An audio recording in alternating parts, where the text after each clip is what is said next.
Today's I Love You Bro Hour episode is sponsored by the Strength and Connection Men's Retreat. This is the first retreat of its kind. We at Surviving Life's Pickles have partnered with the I Love You Bro project to bring an amazing, affordable experience to all men. This will be a transformative weekend for men who want to grow, connect, and recharge. We are going to have activities such as workshops put on by Lincoln Bradshaw discussing internal family systems. We're going to have a mental first aid workshop put on by yours truly, Scott Martin. We will have a sound bath experience around the campfire put on and sponsored by Reclaim Wellness. We're also going to have a few outdoor activities that guys can go out, bond, and experience new areas and experience new things that maybe they haven't tried before. And on the day that we're going to leave, we're going to have an amazing experience. We're going to hike up and do a guided meditation at the one and only beautiful Moonshine Arch there in Vernal, Utah. I hope that all of you listening want to come out, connect, grow, and become a better person. Since we were able to partner with the I Love You Bro project for this retreat, it is going to cost you just $100. Retreats like this are normally anywhere from $3,000 to $5,000 per person. That is what's amazing about this retreat. For just $100, you're going to come out and get all of this included. You will have all your meals, all the activities, everything provided for you. All we ask is that you bring a tent, a sleeping bag, and a comfy chair. And most importantly, bring an open mind and a smile, willing to enjoy the weekend with a whole bunch of other bros. Watch for the event link. It will go live on July 7th. Check out our social media page. Watch for it on our website. Hurry and sign up. Spots will be limited for this, and they're going to go fast. So make sure you watch for that link and sign up as soon as you see it pop up. We hope to see you all out in beautiful Vernal, Utah for this amazing Strength and Connection men's retreat.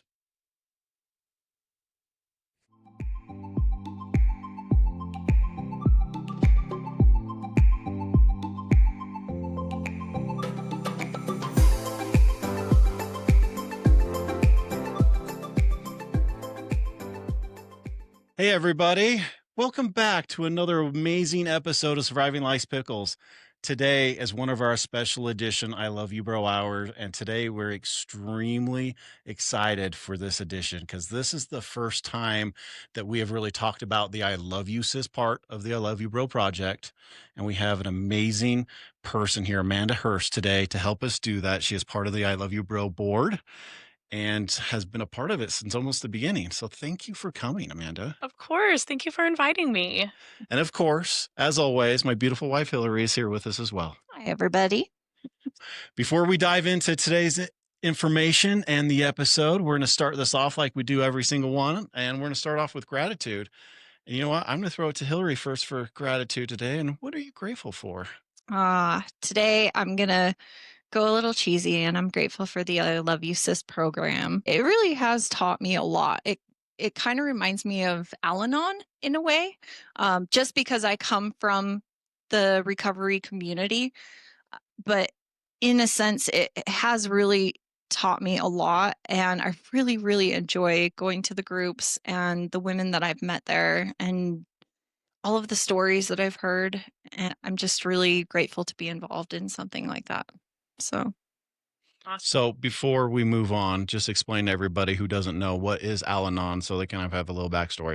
Al-Anon is how to support the person in your life that is suffering. Okay. So in the is it recovery community, a program or it's similar to like a 12-step program. It teaches you about codependency, teaches you about how to manage your own emotions so that you're not reflecting that onto the person that is suffering with the mental health issues as well. So, okay. Yeah. Great. I like it. Yeah. And we'll dive more into the I Love You Sis program and how it relates to that here in just a little bit. Amanda. Well, I couldn't decide if I was going to go cheesy or fun, but since she went cheesy, I'm going to say that I'm really grateful for Joe, who started the I Love You Bro project. He's just so amazing. And honestly, I don't even know what other words to say. He's just so amazing, and I'm so grateful to be a part of it. And this has helped me so much in my grief journey for sure. That's great. Well, and we're kind of all on this, and I led our Pleasant Grove group last night, and I really am just grateful for this program, but more importantly, I'm grateful for the people and the relationships that it has brought together.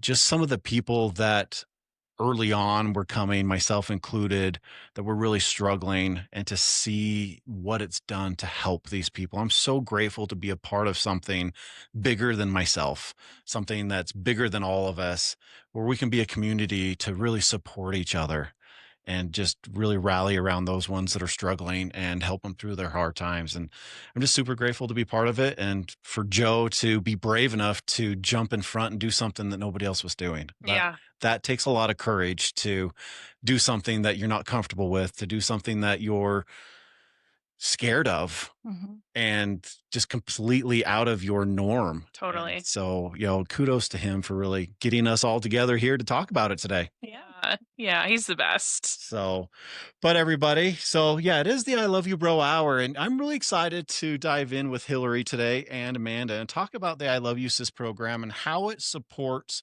the I Love You Bro project, what it does for the women that are involved in the project, but also how it's expanding. And how, because of the I Love You Sis program, the I Love You Bro project has expanded like tenfold. Because once we get the women in our lives involved, I don't understand it, but everything just grows so much faster and so much bigger. And I just have to say, I'm thankful for all of the women that are involved on the board, all of the women that are involved in the program, and all of those that attend the workshops and listen to this and share it. I've had more women at some of the events come up to me and tell me that they've shared the I Love You Bro Hour episodes than any of the guys that come to the group. So we're super thankful and grateful for them. Well, today we're kind of going to talk about Amanda's journey. Amanda was not part of the I Love You Bro project right from the get-go. Nope. But she had some life events that led you to connect with Joe and led you to where you are now. And Amanda, let's kind of start. And before we really start, funny story is Amanda was best friends with my sister growing up all through high school. And I don't think we ever met because I moved out of the house when I was 16. Oh. And so Leslie was almost an only child. And so I never got to meet a lot of her friends in high school. So it's a very small world. It is a small world. Also, the cat Joey. Yes. Oh, Joey was the only cat I've ever liked. Me too. Joey was the only cat I ever liked. He was more a dog than a cat. We love that cat. Yeah. So it's just a small world. It's funny how we all just connect somehow in some way down each path. Yeah. I remember you telling me about that. I didn't realize that Amanda was the Amanda that Yeah. put the two together. So Yeah. So, well, Amanda, let's kind of start. Tell us a little bit about you currently. What's family look like? And then let's talk about what brought you here? what brought you here and kind of the story of you and your husband and some of that stuff that went on. Yeah. Okay, so I'm 39 years old. I became a widow at 34. My husband died by suicide in June 5th, 2020. And do you want to know like his story first, or Let's kind of just any history you wanted to go between you two. How long were you guys married? And then, kind of what evolved, kind of as his story progressed okay. through that. Yeah. So, when Cleve and I first started dating, he was very open about his depression. He, in the first couple months of us dating, he told me this story, which, when you're young and in love and you don't believe that this could ever happen. But he told me a story about how when he was like 16 or so, he had a suicide attempt and he locked himself in the bathroom and basically his dad tried to go into the bathroom and get him and they couldn't, so they had to call the police. And he told me that it took like 6 men to restrain him and at 16 years old. And when Cleve was telling me that story when we first started dating, I was like, there is no way. Like, this guy is so kind and sweet and like funny. And I just did not see that side of him probably until honestly the last like 2 years of our marriage. Okay. It sounds like that was extremely vulnerable of him. Really, at the first, he was very open and honest, Mhm. which I have to say, I have to commend him for being that way Mhm. with you. He must have had a lot of trust with you right from the get go because 99% of us guys are not that open, Yeah. especially with somebody we're first dating. And that's very hard. And so it does give us a very good idea what type of man he really was. He Yeah. was just an honest, very truthful, very open, kind man to be able to share those things with you. He was. He really was. He was the best, so kind and like anyone who knew him, you know how sometimes people like walk in their room and automatically you're like, that's a good person. Like that's like how he was. Like he was just so welcoming to everybody. Mm. So, yeah, how long were you guys married? And How did you meet? We met through my grandma. Um, so it was my last year of college.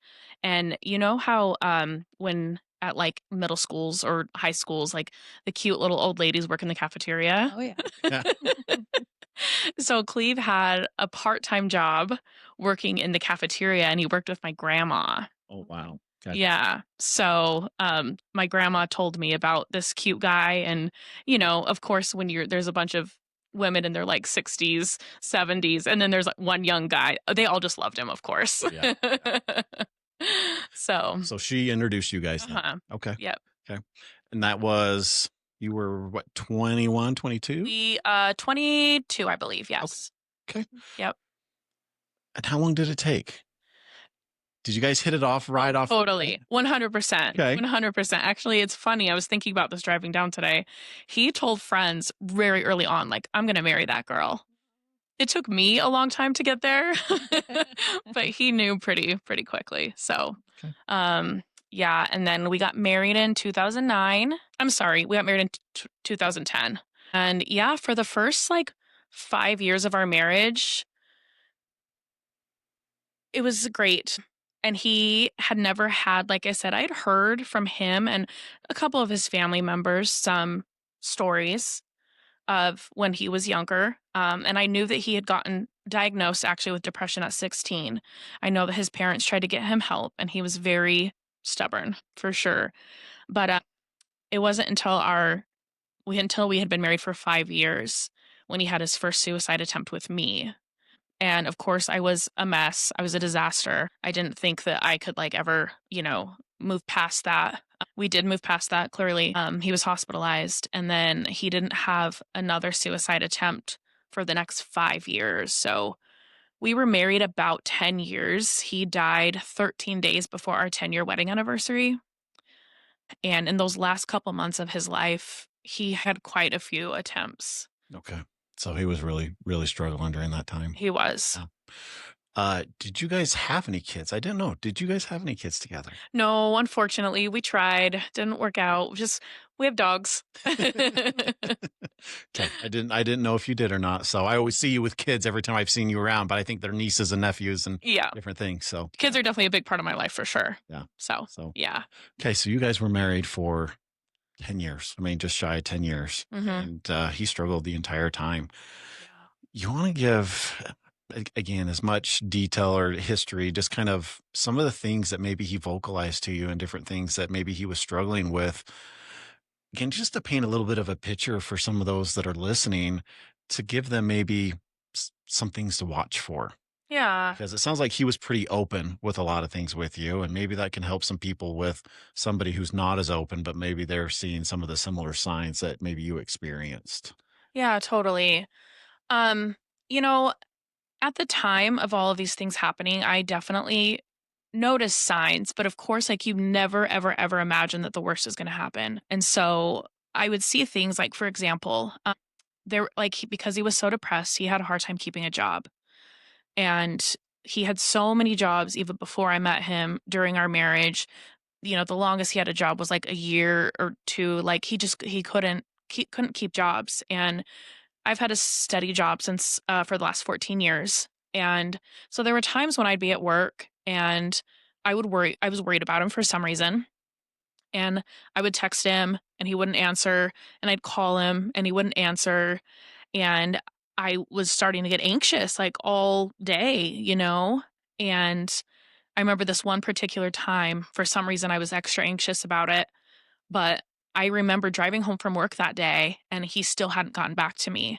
And I remember like envisioning in my mind, like that I was going to pull onto my street and there was going to be like police officers and the ambulance and my husband in a body bag. Like I had all of this thought in my brain. I pull up onto the street. There's not. Nobody's there. It's a regular day. And I go run in the house to find him. And he had been sleeping literally all day. He hadn't eaten. He hadn't gone to the bathroom. And one thing I will never ever forget is like, you know, when you kiss someone and like your lips pucker, Mhm. there was like nothing in him, you know? Like I'd go to kiss him and it's just like flat. And looking back, I know that that was a really big sign. At the time, of course, I was like, oh, he's just having a hard day or something. But I wish that I would have put together more of those hard days. You know what I mean? Because they were often, but in my mind, I'm like, well, they're not every day, Yeah. Yeah. you know? Yeah. One thing you're describing, and we sat through together the QPR suicide prevention class. And during that class, that was, I mean, and I talked after we were finished, but that was the year mark of my attempt was Yeah. that weekend. But as we were going through that class and they talked about all of these signs, like some of them you're describing, I sat there and thought to myself, like, I did every one of those Yeah. and not realizing it. And it really brought all of this to more light with me of how common all of the signs really are in that type of situation. They're very, very common all the way across the board. Because if they're teaching them in this class, I'm sitting there and I'm feeling like I did every single one of those at some capacity. I'm like, okay, this is real. And this is the same with everybody. And this is why this message is so important to get out there. This is why it's so great to talk about. And the one thing you described to me, I realized over the last couple weeks in therapy is you're talking about when you're kissing him and you just didn't feel like the energy from him was Yeah. there. It was kind of very energy less. Like kissing like a wall or Yeah, something. yeah, just Yeah. like that part of the energy or that part of his soul just kind of wasn't coming out of him. It was stuck inside. And one thing I've learned in the last couple weeks, and I think this is a very male trait, is we can go to therapy and we can do things, we can have depression, but some of us can talk through these things out, but we're not able to release this bad energy out because we haven't found the way that works for us. Mm-hmm. And so all this bad energy is inside. And when that bad energy is on the surface, it doesn't allow the good energy like you're talking about that you can feel when you're trying to connect with somebody. It actually shuts that connection off. Yeah. And so that's something to really think about is, you know, if you see somebody struggling, you see that is what does their energy feel like? What does their energy look like? Like if you give them a hug, do you feel that coming back through? Do you feel that they're actually connecting or is it just you're wrapping your hands around a statue? Right. These are kind of things that I've learned and just the way you're talking, it seems like it was very similar with you and your husband is you didn't realize it at the time, but those same things were happening. Totally, totally. And another thing, you know, we learned in the QPR training and that I know from all the research and stuff I've done about suicide since he's been gone is you know, they talk about like a change in behavior. Mm. And the last 2 years of our marriage were really, really rough. He changed into a totally different person. And at the time, again, I was just like, oh, it's a phase, or we're having a hard day, we're having a hard moment. But looking back, I'm like, that was like a straight, like 2 years, you know? But one thing that really changed was he had never done this in our entire, and I knew him for 12 years. Never in our entire time together had he done this. But one day he was upset about something and he drove to the gas station and got a 6 pack of beer and then climbed onto the shed of his parents' house and would drink a beer and throw the bottle and drink a beer and throw the bottle and did that like in a row, like all 6 of them. And I remember being so scared. I was like, what has gotten into him? Like, I had never, ever seen him like that. And at the time, I was like, do I just give him space? Like, I don't know what to do. You know, it's just so hard to know what's going on in other people's brains, obviously. Right. So, Right. Well, and one thing we didn't talk about as we started is for the last 14 years, you have worked in the mental health venue. You're mhm, dealing with people on a day-to-day basis with these issues. mm, And so you're in it full blown all the time. totally. It's really hard to see that in your loved ones when you come home. It really is. That was one of the biggest things for me is, and even I brought this. I'll want to read what he wrote, and this is like one of his books from high school, Okay. and you can tell how much hurt he was hurting even in high school. He has this poem in here that I actually read at his celebration of life, and you can hear it. And I knew of this, like he always had writings, and I knew of all of these things. But even living with him, even seeing him go through this, even seeing his writings, even knowing what I know about mental health, all of those things, you still never think it's going to happen to you. Yeah. Yeah. I've been on that side twice, unfortunately, with Scott and then also with my ex. And the red flags are there, but you're just completely blind to them because you want to have the benefit of the doubt, or you want to believe so wholly that they're okay, that they will be okay, that it is just a phase, or that, oh, it's not as bad as maybe my brain's thinking it is. And you're just, that denial is very, very strong. It is. It really is. Well, you just, yeah, it's that piece where you just don't want to accept that this is happening to me Yeah. and this is happening to my loved one. I mean, I've been on the same, I've been the person looking into somebody as well. And you just deny it. You don't want to accept the fact that there's something going on. Yeah. Yeah. And it's really hard. It And is. that's one reason that we are trying to talk about this is it's okay to start having those thoughts. It's okay to say, you know what, maybe something is wrong. I am seeing these signs. Maybe I need to talk to somebody about it. Those are the first steps you need to take if in your gut, in your body, you feel that something's off. Our mind's going to go into the flight or fight mode and say, it's okay. Yeah. We can get past it. One of my main mantras has always been, if it barks, it's a dog. And no matter how much it barks, it's usually a dog.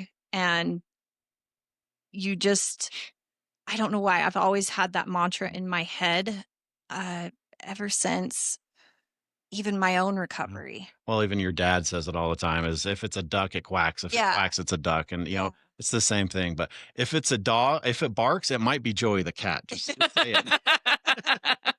or a parrot, but because I have heard a True. parrot bark.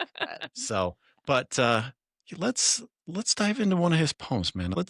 And you say this is end of high schoolish for him? Yeah. So he, let's see. English 12. So he was a senior. Yep. So at this point, he'd probably been diagnosed 1 or 2 years because he got diagnosed around 16. Okay. So there's this one particular one. And while you're looking at it's amazing and it's awesome that you have access to these and that you can kind of relive things and remember him through what he left behind this way. So Totally. it's pretty awesome that Totally. he was able to leave you some of these things behind. Yeah, thank you. There are some that I still have. I mean, he's been gone for 5 years, and there are some that I still haven't been able to open. But some I can read, and it definitely does give a really good glimpse into his, like, the way he thought, Yeah. So, okay, so again, he was a senior. This poem is called My Guide. Have you ever felt so lost you know not where you stand? Have you ever felt you were totally alone? Everyone you love just won't love you back. You give your heart, they take your soul. Why can't they see? Why won't they help? They say it's for your good, it only makes things worse. You have nowhere to run, they won't let you hide. The only wish you have is for the pain to end, but it just gets worse. Please stand next to me, please guide me through this life. All I need is one clear path and someone as my guide. It's extremely powerful Yeah. and beautiful. Yeah. Mhm. It's that really hits. Yeah. You can feel the emotion as you read it that he was expressing and kind of that space he was sitting in. Yeah. And it's super powerful. And yeah, that I just want to say I feel like that really just needs to be shared out there more. Oh, yeah. I really feel that there should be a way that you can put that out there because there's somebody that definitely is going to relate to exactly what he was saying there. I mean, Yeah. I can feel that. It's a lot like the song that I related to when I was really struggling and having it's very similar of talking about, that path and feeling that way. And Yeah. that's beautiful. Would you Thank say that writing was one of his outlets that Yep. he used? Yep, definitely. Yeah. A lot of times he would go to like Denny's. It was funny because he would either sleep a lot or like not sleep at all. And the nights when he couldn't sleep, he would go to Denny's a lot and like drink a Coke and just like write. He like knew all the people at Denny's. They were his friends. That's cool. So yeah, I have a lot of his writings. Okay. Well, let's talk about we've kind of talked about how things were going up to that point. And then obviously he did die of suicide and that was 5 years ago, Mhm. correct? Just barely. Barely. June 5th, 2020. Yeah. So just barely. Yeah. If you feel okay sharing, how was that Day. day or even that first week of that happening? Yeah, of course. I'm gonna cry. So again, the last couple years of our marriage were really rough and I needed a break. I actually was doing like a girls trip at Bear Lake. I was just gonna be gone for the weekend. That was all. He had our dogs. Or one of the dogs. I had one of them, but he had the other one. He was gonna work. Honestly, truly, I wasn't worried. Everything seemed okay. Yes, yes. Because up until that point, I had the police multiple times go do a wellness check on him, the last couple months. And every time they would call me back and they'd be like, well, it smells like he just cooked bacon. And, it was like, you just didn't think anything. Well, so anyway, so we're pulling into the campsite at Bear Lake and I get a call from his boss and she says, Cleve didn't show up to work today. And I said, oh, like, oh my gosh, like I knew then. And she's like, and she knew that he had been having some issues. And her and I had kind of talked about things. And so she said, I need to take care of things here. You obviously do what you need to do. So I called the police and I said, hey, my husband did not show up for work today. Can you please go do a wellness check on him? So they did. And in those 2 months or 3 months or whatever before he died, every time they did a wellness check on him, they called me back immediately. Um, at this point, they had not called me back immediately. Almost an hour had gone by, and I get a call from the police officer, and he says, are you going to be in Bear Lake this whole weekend? And I said, that was my plan, but obviously, if something's wrong, I'm coming home. And he said, well, we need to send 2 police officers out to you to talk to you. Hmm. And at that point, I knew. Yeah. I said, you're not going to send 2 police officers out to me to tell me he's okay. So and then he did say, and I will never forget these words, he says, your husband appears deceased. And I lost it. I never in my entire life have ever screamed so loud. When something hurts you so bad that like, your physical body cannot hold you up. Like, I remember falling to the ground. I was like kicking the ground. I was swearing. I was sobbing. It was so hard. And like, I made such a scene at Bear Lake that people were like coming from other campgrounds and like, ask, are you okay? Are you okay? And my friends, of course, were like, go away. So it was rough. It was really, really rough. So one of my friends drove me back to town. And one of my dear friends, who actually her husband was my husband's best friend from high school. And we got a hotel that weekend because I could not go to my house.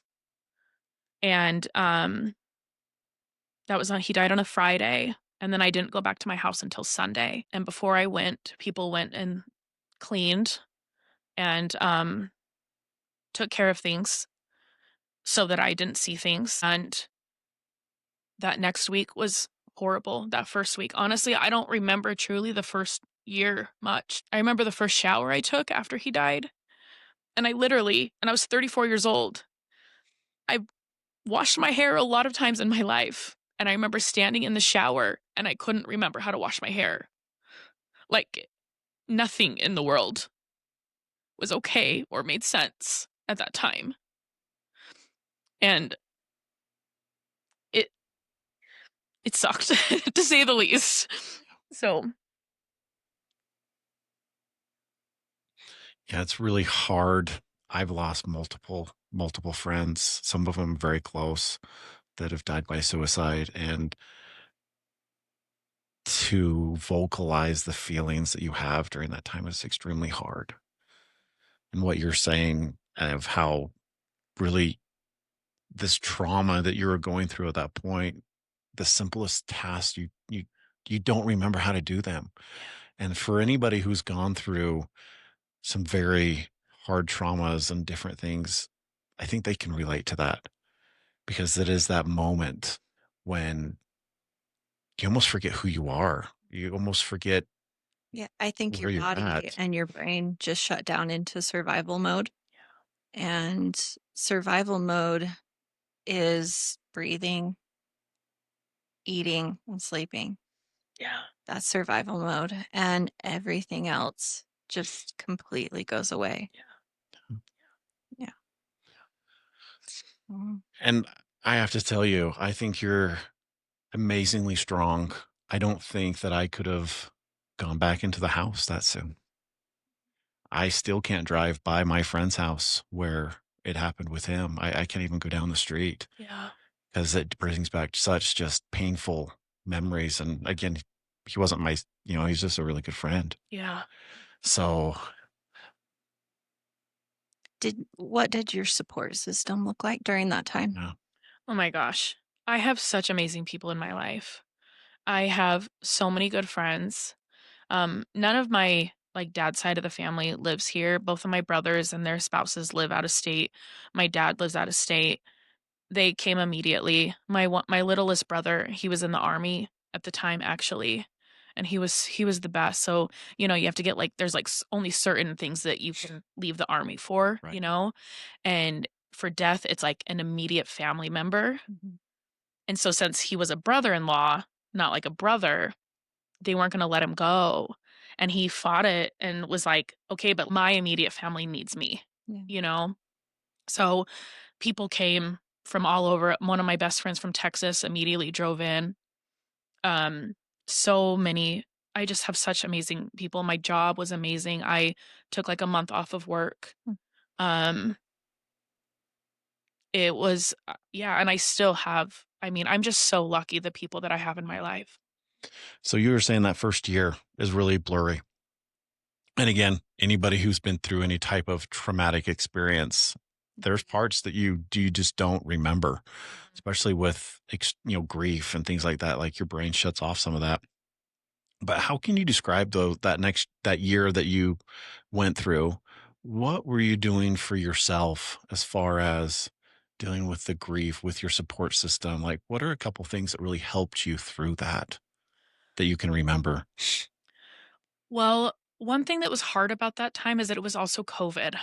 Oh, Okay. yeah. So that first year, especially that first like fall, so he died in June, and then that 2019 or 2020. 2020. Okay. So it was right. Yeah. Right in the middle of Yes. everything. Okay. Then that first fall, like, September, October, whatever, I remember was when everything kind of just Shut down. shut down. Yeah. And truthfully, like, yes, people called me, people checked on me. I definitely had friends that were like, I don't care, I'm coming to see you for sure. But it was hard. And that first fall after he died was definitely the hardest for sure. And truthfully, I don't remember much. I think I just went to work and came home, and did my best to see people. I did do through at the School of Nursing at the University of Utah. there's a thing called Caring Connections, and they have different support groups. And it was virtual because it was COVID, but I did a group. There was probably 8 of us, and it was a group for anyone who's lost anybody to suicide. Okay. So, So you were doing that. yeah. Did you do any type of personal therapy or anything in that first year at Yeah. all? Okay. Yep, I did. So you did have a therapist to work through some of that stuff as well. Yep. Okay. And at the time, I couldn't really sleep, as I'm sure you can imagine. And when I would sleep, there were so many times, probably in the first 3 years, honestly, this would happen, where when I would dream about him, I would dream that this was all a joke, It wasn't real. that it wasn't real. Like that he walked around the corner on the street and was like, "Hey, I'm here." So it wakes me up and I like, would scream. And so I mean, I've been on medication for a long time, but definitely like at that time, my medication increased and changed to help me sleep for sure and deal with like some of that stuff. So after you got through that first year, COVID was starting to let up, things were opening back up. What was kind of the next steps you started taking for yourself as you were still processing everything going on? I mean, I've always continued therapy, always. That has never stopped. Taking meds have never stopped. One thing that I have done a lot that has really helped me is travel, which has been really fun because like I couldn't do that when he was alive a lot because I was worried about him or we didn't have the money because he didn't work, things like that. But one thing that has really, really, really helped me is like suicide prevention. I've just kind of like immersing myself in suicide prevention and being an advocate and like turning my pain into, I had to turn my pain into something positive. Right. Yeah. Take it and share your knowledge with other people. Yeah. Yeah. Well, and that brings up your poster that you have here. If you want to hold it up for those who are watching the video, they'll be able to see it. But let's kind of describe it and tell us what this represents. So, before I started the I Love You Bro project, I volunteered with AFSP, right? American Foundation for Suicide Prevention. Okay. And they go up to the Capitol every year in February and try to help pass bills for mental health. And this was my first year doing it. I think it was like 2022.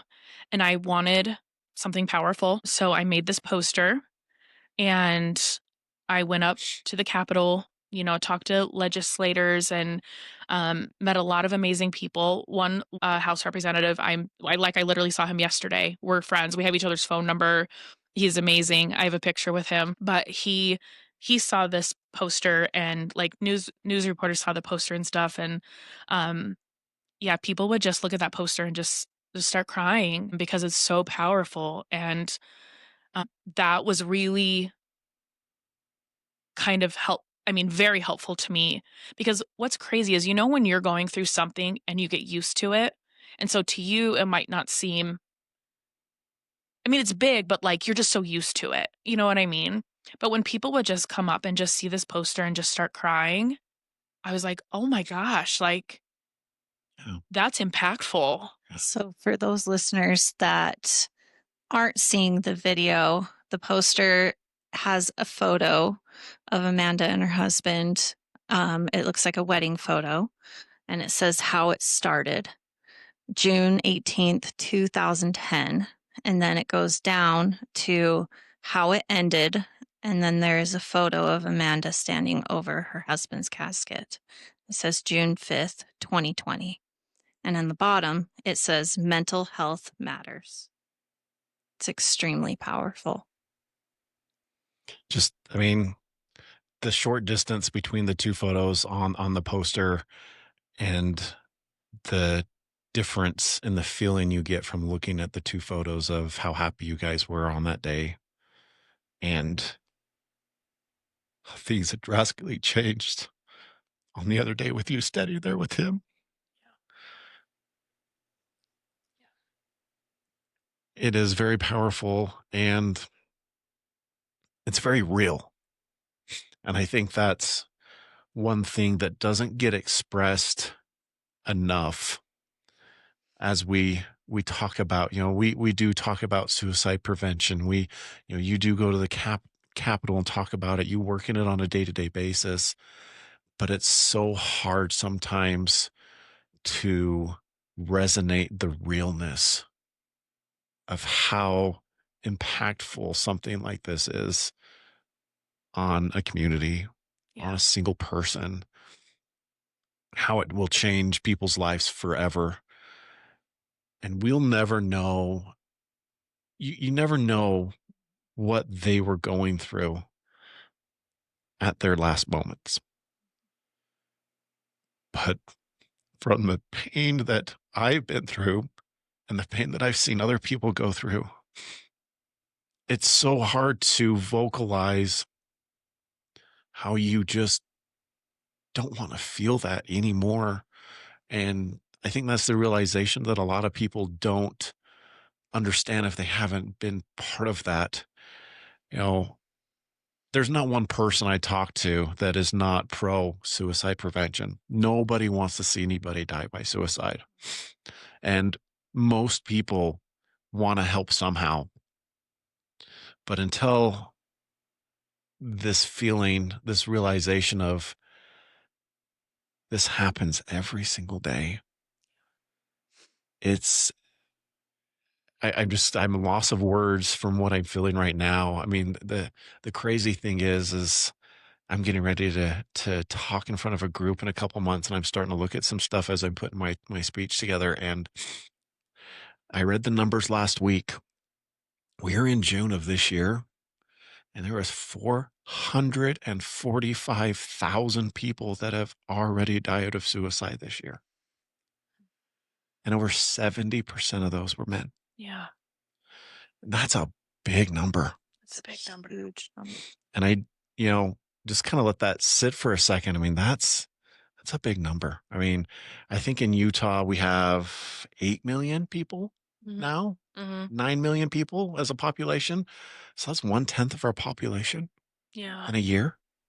Yeah. That's a lot. It is.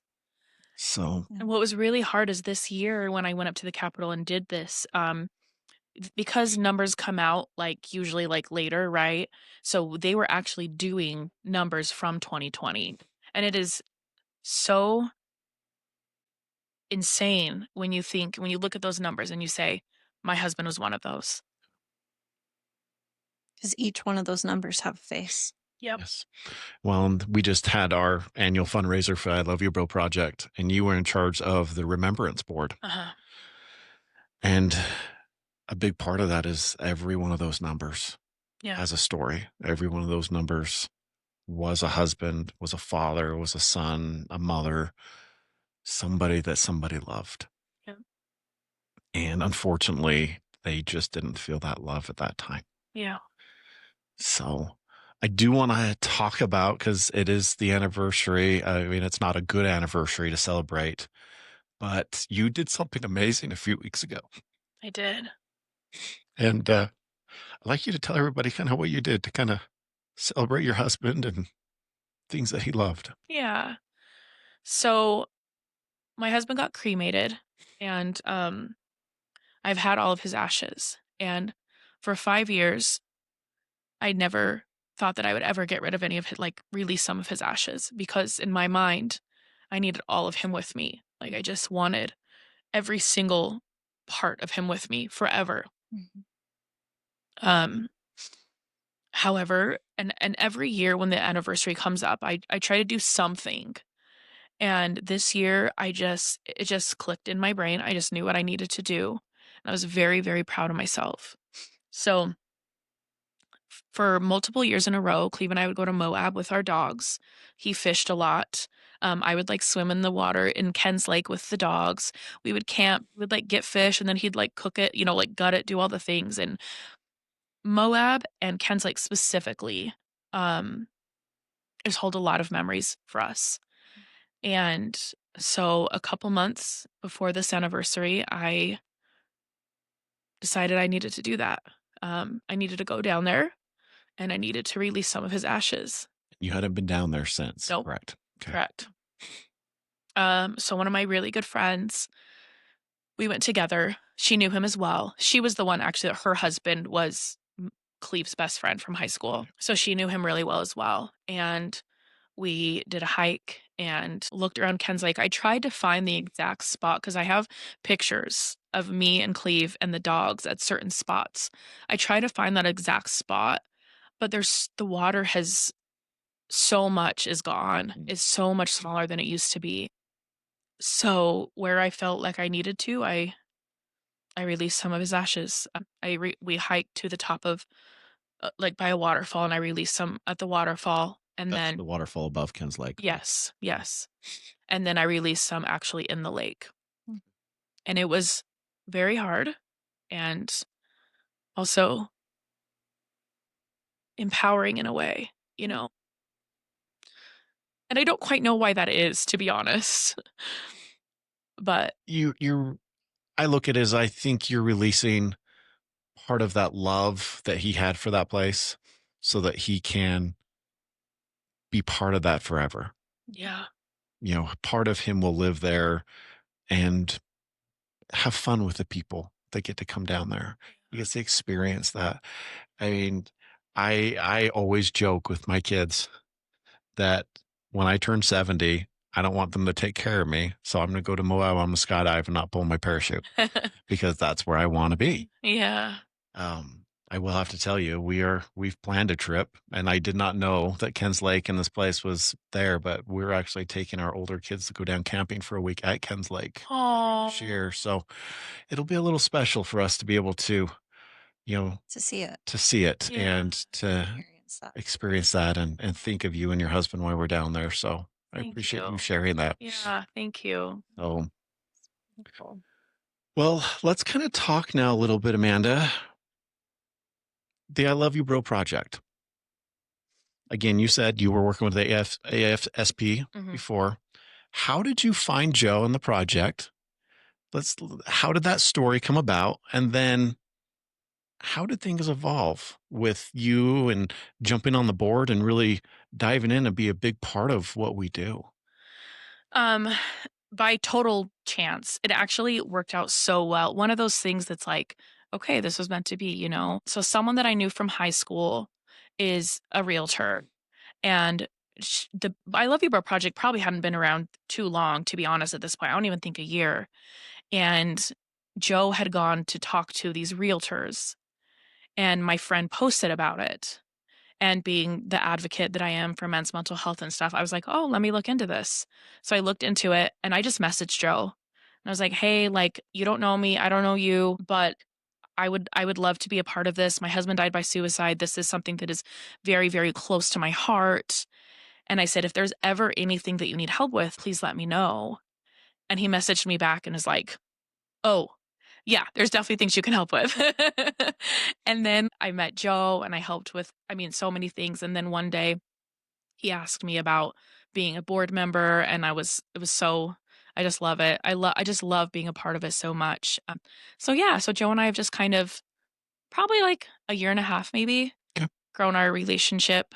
And yeah, I'm so grateful. He has really helped me a lot through my grief. So you've been able to talk, I mean, obviously connect with other people that have gone through this. And then it's been 6 months, maybe 9 months since the I Love You Sis part of does that sound about right? Was it Yeah. last fall? I think Like November of last year was the first workshop. Does I that sound think it was, right? like even a little bit earlier, like September, Okay. I want to say. And did you kind of know about the I Love You Sis? Did Joe talk to you about that as he was trying to work through that part of the project? Or did he just kind of spring that on you? Hey, I'm doing this. You want to attend? He did. He told me about it. So what I forgot to mention in the story when I met Joe is after he messaged me back and was like, hey, you can definitely help me. Then he's like, let's set up like a phone call to talk. And I knew nothing about it. So he called me, and we talked for I don't know how long. And he told me the story about the man on the bridge and all those things. And what he's doing. And then that's so the very first conversation we had, he told me about how that was like a goal of his to do the I Love You Sis. Okay. And then when we had the first workshop, he invited me, and I'm pretty sure I've sobbed in like every workshop. They're so good. Yeah. Well, I think Hillary's been to each one of them other than one, because I believe we were out of town during one of them that she didn't get to go to. But let's talk about the I Love You Sis program then. I mean, the I Love You Sis program, from my eyes, I mean, again, I'm on the board and I lead one of the groups, but from my eyes, it is workshops currently. And what these workshops are providing is information for you as women to understand some of the things that we go through as men. Yeah. And then kind of how to help or recognize some of that. Is that kind of a good summary of what these workshops are trying to provide? Yeah, totally. I mean, because Joe obviously, and I mean, we're all here for, men's mental health, but because Joe's so passionate about that. So I Love You Sis is kind of like a little thing under the umbrella of the I Love You Bro project. Right. And it's all about helping and teaching the women how to help I don't know if I should say take care of the men, but Support. how to support. Yes, thank you. How to support the men in their lives. Yeah. And Well, and like we talked about earlier, joking that we get the women involved and everything grows, right? But getting the women to come to these workshops, I think, and I'll just say, Hillary was able to take her mom to one of the workshops. And that's not something that she normally would do. But from what I heard, she really enjoyed it. She and did. and it gave her kind of a new perspective and opened some doors and maybe some things that possibly she hadn't realized before in life. In that particular workshop, it was the one with Emily, who is from Koru Wellness and all of our therapists. So both mine and Scott's therapists. And that particular workshop was more centered around how to take care of yourselves, how to put our oxygen masks on so that we can help support the men in our lives as well. And I actually really, really appreciated and loved that workshop. That was a really, really great one. We talked about codependency and talked about our own mental health and making sure that we were strong and holding our ground so that we didn't fall apart for our men as well. But then there's been other workshops on grief. yeah, I sobbed during that one. That one was a really powerful one. How to work through grief and what was the color? The first one kind of. What was that? I'm trying to remember. I think we just It was more of an introduction. I think the first one was more of an introduction about, what happens, how do you support men struggling? It was kind of that around that basis. And I know we did talk about triggers, and we also talked about warning signs and things like that. So yeah. yeah. And I think that's really powerful is, he had this idea and it's grown into what it is now and it continues to grow. I mean, this thing is just exploding like a stick of dynamite right now. Mhm. But he's seen all these angles. A lot of these foundations and different things all across the country only focus on the one part, and it's, hey, let's have a support group and let's have men come in and talk about things. That is just such a small part of what really needs to happen. I think Joe has seen that bigger picture, because one thing that I will never forget is the first time I sat and talked with him, or even the first time I heard him talk on Frankie and Jess's episode. And that's the first time I got introduced to Joe, was on their podcast. But as he was talking about that experience with Aaron on the bridge, he had mentioned something that Aaron felt like he just didn't have any support. Like, he tried everything and there was nobody there to help him. And I think at that moment, Joe realized, okay, we got to do something about this.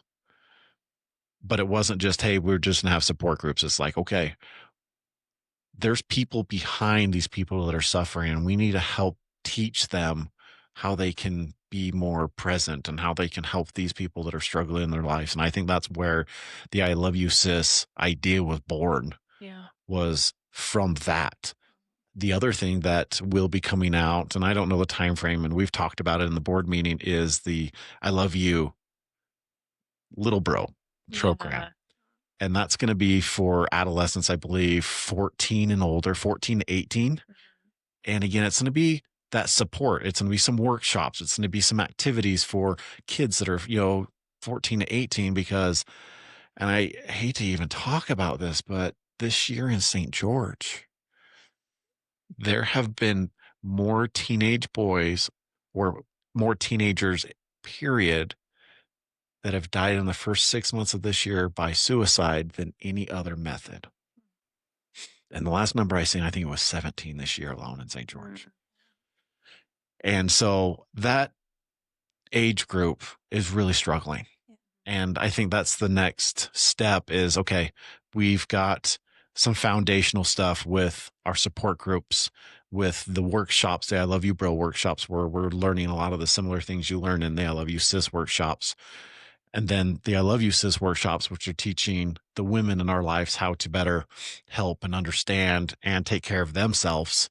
And now we're going to move into this I Love You Little Bro activities and workshops so that as parents and community leaders, we can understand how to recognize some of these signs and support our young men that are struggling, which I think is very, very important. And again, I really think all of these ideas were literally born on that day on that bridge with Joe, Totally.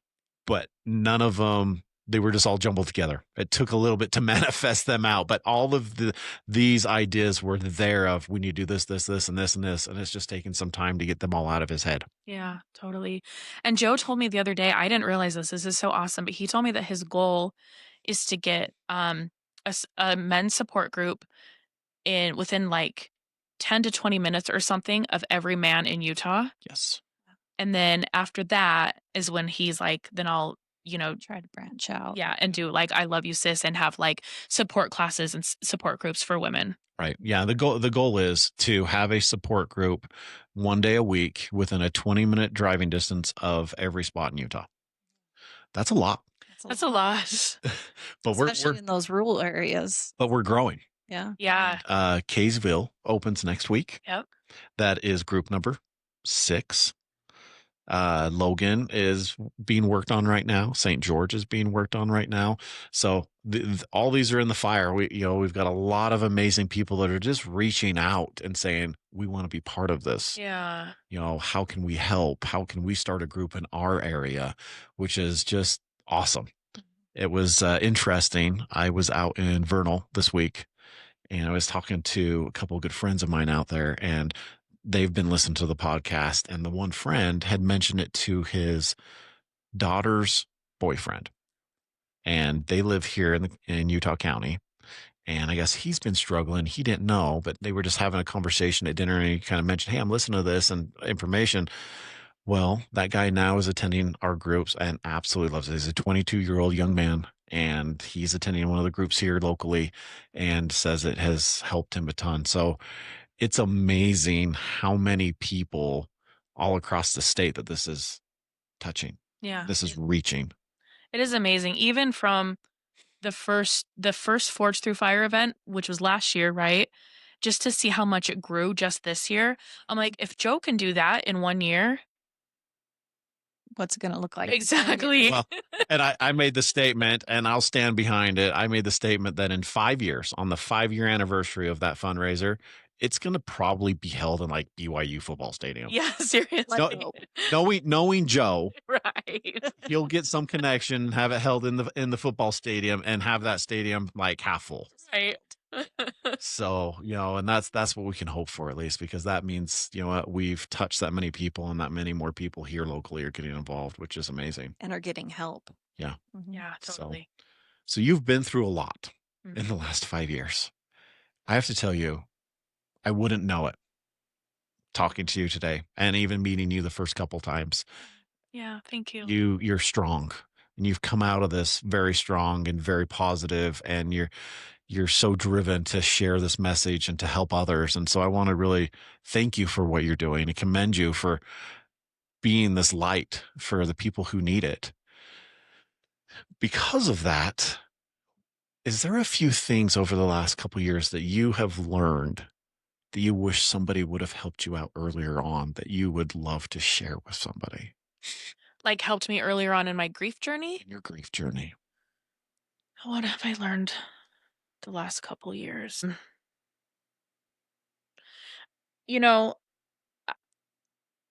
I think one of the biggest things to help somebody in their grief, or not just in their grief, if they're struggling with like suicidal thoughts, that they're depressed, all that stuff, I think people underestimate the power of just being there for someone. Like, I remember when Cleve first died, like I said, I had friends from out of state come. I had family. I had everyone here. My job was so supportive. Like, I had so many wonderful things, and people generally are good people, and they want to help, and they want to do something, and they want to take the pain away from you. Right.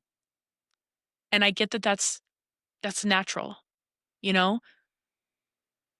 And I think people underestimate the power of just sitting with someone, you know? And that's one thing that I've really learned, I think, the last couple of years is like, if someone I know is struggling, I don't have to have the right words to say. I don't have to bring them coffee or dinner. Like, I think it just means so much for someone to know that someone is there. Yeah. Just to be present. Yeah. Yep. Well, and I want to kind of jump on that bandwagon a little bit. And when I was really struggling year and a half ago, with you saying that, and other people have mentioned that as well, it's true. I wish somebody would have just came down and just sat next to me. Yeah. Somebody, you know, but again, you just don't know. Yeah. But sometimes that's all it takes. Yeah. And when I really, after my attempt and some things, I kind of got, I don't know, I want to say put in the corner, but kind of separated from a lot of people at work because they didn't know how to handle the situation. Yeah. And that was one of the worst things that could have happened, is separating me from the people. Totally. And so just being around the people, you know, having some normalcy, to have conversations, to know that people are there, that they care, they can come and sit by you and really just place their hand, you know, next to you, on your shoulder. They really, you just don't know how much that means when somebody's struggling.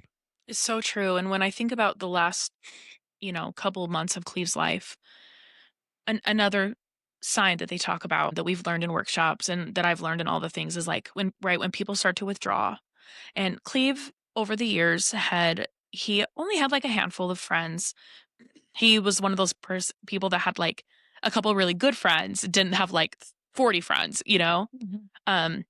And the last couple of months, he would stop returning texts, and he just like went in himself. You know what I mean? He withdrew. He withdrew. And I wish, and I wish that even myself and everyone, that we could have just been there more with him, and we can't change it. And we did the best we could. But I think that definitely would have helped him feel alone because, again, not only were we in the pandemic and he was a massage therapist, so he couldn't work, and he was feeling lonely in a lot of ways. Yeah.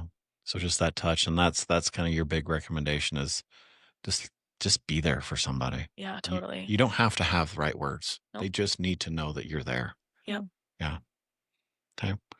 Hill, I want to ask you, you've attended a lot of these workshops. And then I'm going to ask Amanda, but I'm going to ask you first. Out of all of the workshops you've been to so far with I Love You Sis, what is one just thing that stands out immensely that has helped you from one of these workshops, so that some of these women listening will say, hey, I would need to go to the next one? Something that stood out to me was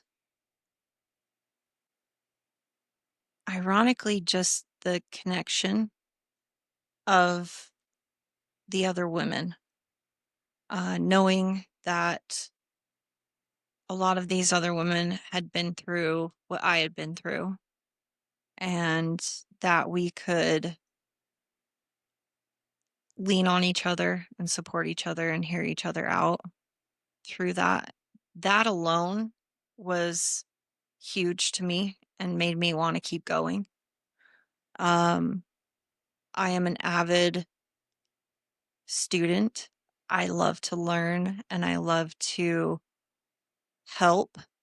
And anything that I can learn to be able to help someone, I'm going to be there.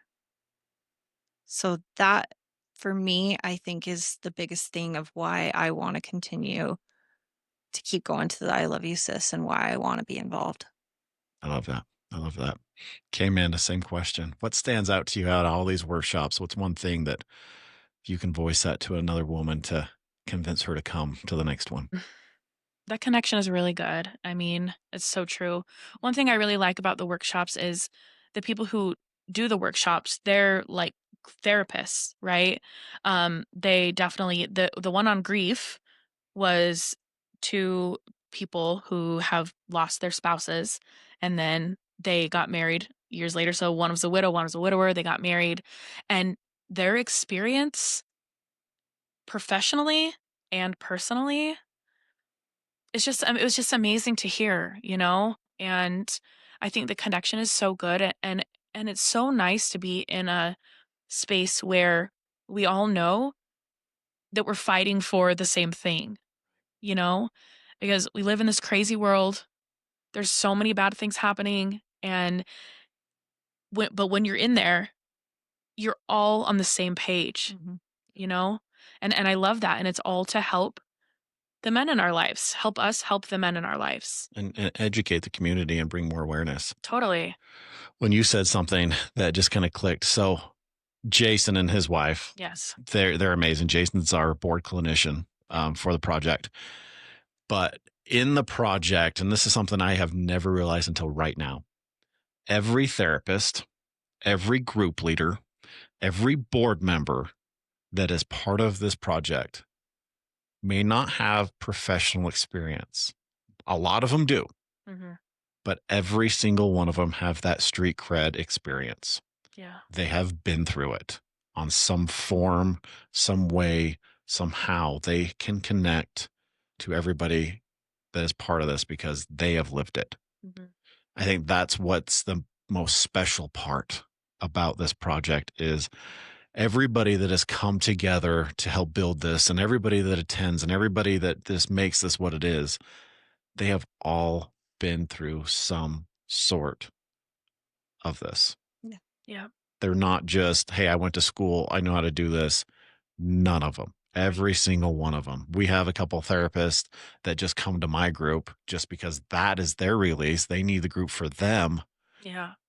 And again, they have the experience professionally, but they also have that personal experience, which they come to the group and they share their personal experiences with us. I think that's what makes this project, the I Love You Sis workshops, the I Love You Bro workshops, the fundraisers, the activities. I think that really what makes this so special. Now that I'm thinking about it, is every single person that is involved in this in some form has had that connection.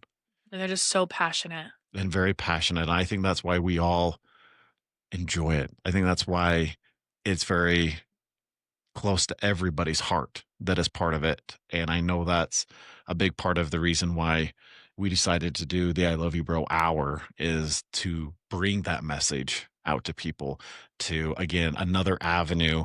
Joe can only do so much.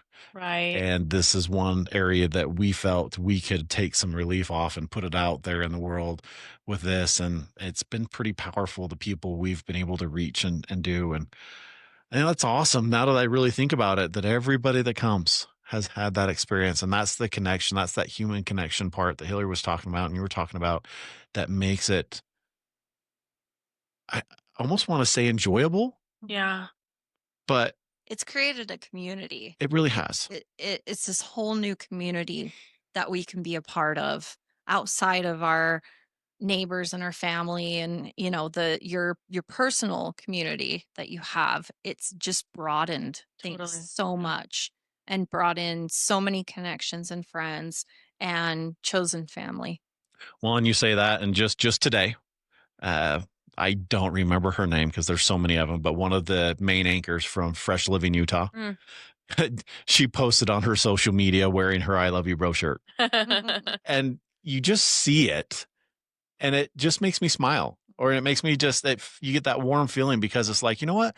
I'm connected to you. I've never met you in Right. person. I've never even seen your show, but we're connected through this. And that's Totally. great. Totally. And so I guess that's a really fun part about this. Yeah, it's true. So, It's just a whole new thing to be a part of, and anything that we can be a part of to gain a bigger community, I think just really helps people. yeah. So Well, I think that's the biggest message from sitting down with you today, Amanda. First, thank you for being vulnerable and willing to share your story, what you went through, and how the project has now become part of your life. Thank you. Of course. And it really, my message today that I feel like I think all three of us can agree on is that connection part. I mean, more than anything, if you know somebody struggling, if you're struggling, if you need that person to sit with you, if you need somebody to talk to, let's reach out to anybody in the project. Go to the website, reach out to us.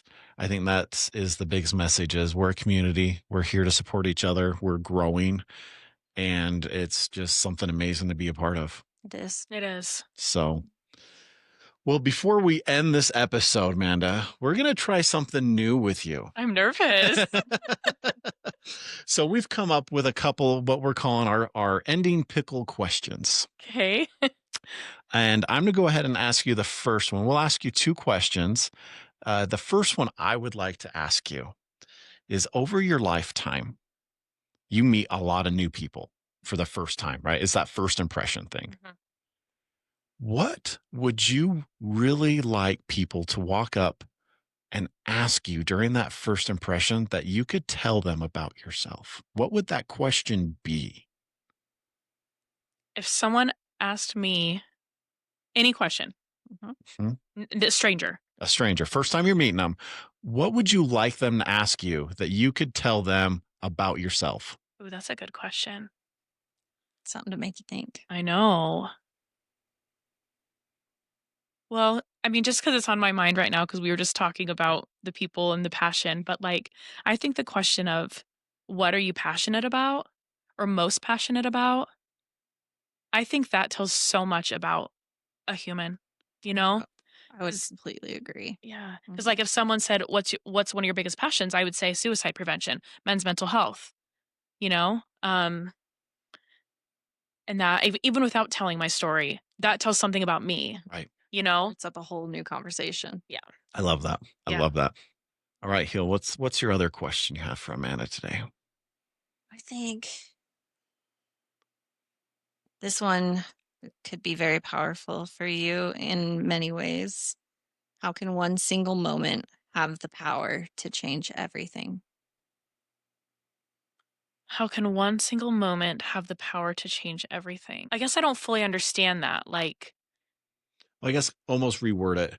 Is there a single moment in your life that changed the direction of your life going forward?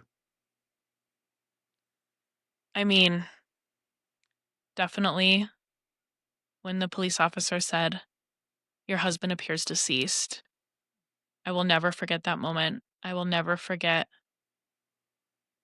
that feeling. Um, and I think, yeah, I mean, you know, I would want Cleve to be alive over anything. I want him to be alive. I don't wish that he didn't struggle. I wish that he didn't have this pain for so many years. I wish all of these things. And if I could bring him back, I would. And at the same time, the experiences that I've had since his death have been so powerful. The people I've met, the experiences that I've had sitting here, I wouldn't be sitting here doing a podcast if my husband didn't die by suicide, you know? Right. Like, and again, I would want him, if I had to choose between him being here or doing a podcast, obviously I would choose him being here. Right. But that one moment for sure Changed everything. changed my life. And in my mind, I have like before Cleve's death and after Cleve's death. Yeah. So that brings up a follow-up question I want to ask. You know, and you'll never forget it, because I know the same feeling. You'll never forget the feeling when you were talking to him on the phone. Mm-hmm. Has that feeling now, I mean, it will never change, but has that feeling now changed what it does for you? Does now, when you think about that feeling, does it empower you more to be more of an advocate, or do you fall back to that same moment of sadness? Has the feeling actually changed of the emotion it makes you feel now? I think it's both, actually. I think kind of depending on like my mood and if it's a hard grief day or not a hard grief day, because for sure there are so many times where I'm like we have to, no one ever can die by suicide, and you have this passion in you. And at the same time, sometimes I'm definitely like, that really fucking sucks that that's my life. And in the moment when the police told me that, I truly have, like I said, the weight, I have never been in an experience where my physical body could not hold me up until then. When you're in so much pain that your body cannot hold you up. And the anger that I felt in that moment and the sadness and all the things that come with suicide, they were all there, and definitely they're still there sometimes, for sure. But I would say it's definitely not as strong as, of course, as it was that day. But I guess my answer to that would be both. A little bit of both, depending on where you're at in the day. Yeah, totally. My thought on your answers were good can come from the bad. Totally. Yeah.